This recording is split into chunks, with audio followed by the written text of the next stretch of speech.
Chapter 3 The Whole Tooth. Arx is in trouble, cried Tex, already bounding toward the dark entrance. Follow me. He splashed into the flooded cave. Gypsy and Iggy right behind him. Arx, are you all right? The Triceratops staggered toward them. Something bit me. I didn't see what. Iggy crouched beside him. Hey, there's a splinter in your leg. That's no splinter, said Gypsy, boggling in amazement. It's a tooth, like the one we found on the beach. Tex plucked it out gently. It's a megalodon tooth. Bless my horns, cried Arx, shaking his sore leg. It certainly looks like it. These caves are full of potholes, Castro explained. Now the ground is underwater, the Max can swim up and attack. Why, those sneaky super-sized sharks, cried Iggy crossly. If I ever catch one of them, I will. Castro struggled to find a fitting punishment.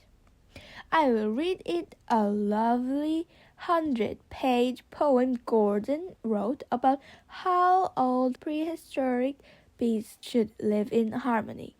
Tex pulled a face. Boring a mag to death won't stop the island from sinking. Then everyone jumped as an ear-splitting cry echoed around the cave. A terror bird came rushing from out of the darkness, or rather a terrified bird. Godfrey, gasped Castro. I didn't know you were in here. Neither did I, said Arx. I was checking the pipes round the corner. Godfrey stammered. Then this huge big shark thing popped out of a pothole and tried to chomp me. Look! He unfurled his wing to reveal yet another jagged tooth. Those Macs should see a deep-sea dentist, said Gypsy. Their teeth are falling out all over the place. We know a lovely song about cleaning your teeth, said Castro brightly. Let's get back to the beach, said Tex quickly, before the terror bird could launch into another musical number. We don't want the Macs trying to floss with anyone else's ankle. The Astrosaurus and the terror bird came quickly out of the cave and back to the beach. Janice promptly fainted again, and Queen Swappy hooted with horror. Look how messy you are. The Macs are growing bolder, Castro warned her. They are attacking anyone who goes into those caves. But why? Cried the Queen. Have you tried asking them? Said Tex. Certainly not, she snapped.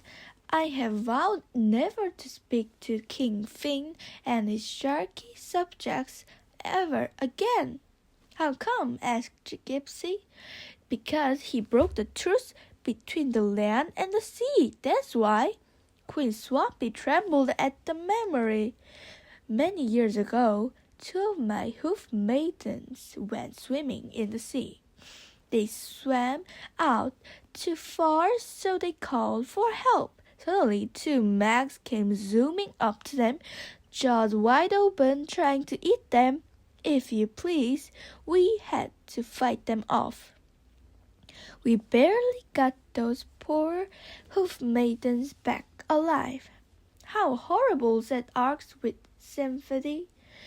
It gets worse, said the Queen. Not long after, he found 2 of those smelly, sharky monsters wriggling up the shore of this very beach. Tex frowned. Were they trying to invade you? We didn't stop to ask, she said. We simply pushed them back into the sea with long poles so we didn't have to touch the slimy things. And that was the last we heard of them for 20 years. Until now, said Iggy. What a nasty lot! Castor shook his head sadly. Well, I suppose we must clear the caves in case they attack again. Come on, Godfrey, let's tell the others to stop checking the pipes. Tex watched the two terror birds go. You know, I've just had a thought. Queen Sloppy looked worried. It's not a dirty thought, is it? No, I just realized the island only started sinking once the terror birds arrived here, and so far the Mags have only attacked the caves where the terror birds go. Gypsy gasped. You mean if the Mags are sinking the island, they might not be after the Bacterosaurus at all? Right, said Tex. They could be trying to get Gastro and the terror birds for giving carnivores a bad name. Jenny squeaked and then fainted again. Get up, dear, said Queen Swampy wearily. You'll get dirty down there. It's an interesting theory, Captain, said Arx, but how would the Mags have heard of Gastro and his friends in the first place? Good point, Arx, Tex agreed. They might be innocent sharks, in which case some other evil force is at work on Atlantis. Janice, who had just woken up, quickly fainted again. Tex turned to Queen Swampy. Since you have vowed never to speak to the Mags again, I will speak to them for you, he said. Where does their ruler live? King Finn's undersea palace is about a mile from here, said Queen Swampy. I'd like to come with you, Captain, said Gypsy instantly. Tex smiled. Iggy, while we are away, think about ways to defend this island. We don't know when the Mags will attack again. Iggy saluted. First, I will fetch the two other swimsuits from the shuttle.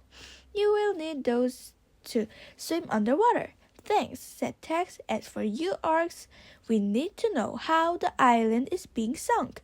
Maybe then we can do something to stop it. And there's not a moment to lose. Captain Arx was studying his detector again.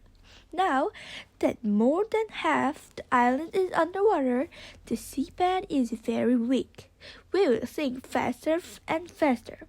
Gypsy gulped. How long have we got? I'll need to run more tests to know for sure, said Arx. Maybe a few weeks, maybe a few days, or maybe just a few hours. Queen Swampy was speechless with shock. Janice, though she was still in a faint, stuck her legs up in the air. We'd better get going, said Tex. Fast!